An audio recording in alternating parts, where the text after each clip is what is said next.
அனைத்து தேவர்களின் சாட்சியா பெரியோர்களின் நல்லாசியுடன் நம்ம சிவனுக்கும் சதிக்கும் திருமணம் சிறப்பாக நடந்து முடிஞ்சிருச்சு. அப்படி கோலாகலமா நடந்து முடிஞ்ச சிவசதியின் திருமணத்திற்கு பிறகு சிவன் அர்த்தநாரீஸ்வரராக காட்சி கொடுத்ததை நம்ம போன வீடியோலயே பார்த்தோம். நாமெல்லாம் ஒரு ஃபங்க்ஷனுக்கு போனா எப்படி ஃபங்க்ஷன் முடிஞ்ச கையோட நாம் நம்ம வேலையை பார்க்க வீட்டுக்கு கிளம்புவோமோ அதே மாதிரி தான் எல்லா தேவர்களும் அவங்கவுங்க வேலையை பார்க்க கிளம்புறாங்க. அப்படி கிளம்புறதுக்கு முன்னாடி தக்ஷனை பார்த்து நாரதரும் மகாவிஷ்ணுவும் மாறி மாறி புகழ்கிறாங்க.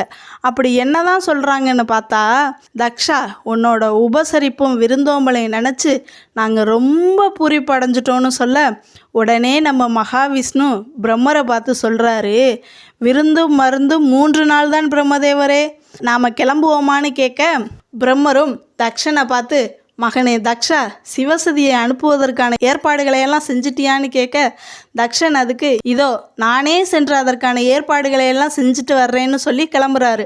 அப்படி கிளம்பி போய் மகள் சதியை பார்க்க போகிறாரு. அங்கே சதி இவ்வளோ நாள் பிறந்து வளர்ந்த வீட்டை விட்டுட்டு போகிறத நினச்சி ரொம்பவே ஃபீல் பண்ணிக்கிட்டு இருக்க தக்ஷனுக்கும் அதே மனவேதனை தான்.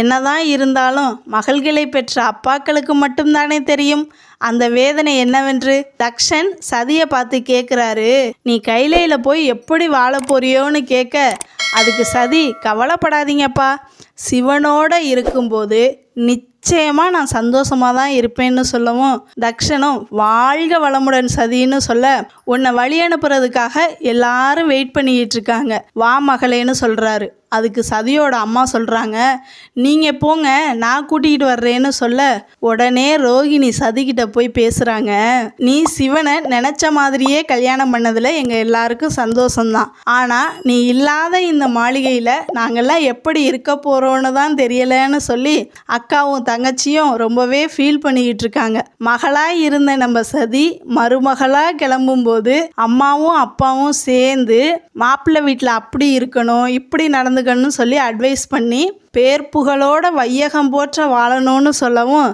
சதி உடனே அவங்க அம்மா அப்பாவை கட்டி பிடிச்சி அலறாங்க.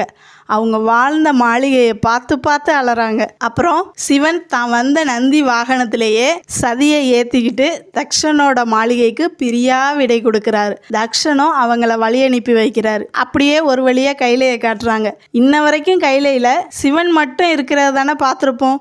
ஃபஸ்ட் இந்த வீடியோவை நீங்கள் முழுசாக பார்க்கணுன்னு நினச்சா கீழே இருக்க லிங்கை கிளிக் பண்ணி முழுசாக பார்த்துக்கோங்க. உங்களுக்கு இதே மாதிரி சிவன் கதைகள் பிடிக்கும்னா நம்ம சேனலை சப்ஸ்கிரைப் பண்ணிவிட்டு உங்களுக்கு பிடிச்சவங்களுக்கு ஷேர் பண்ணிக்கோங்க. நீங்கள் கொடுக்குற ஒவ்வொரு லைக்கும் தான் நான் இந்த மாதிரி மேலும் மேலும் சிவன் வீடியோ போடுறதுக்கு எனக்கு ரொம்ப உறுதுணையாக இருக்கும்.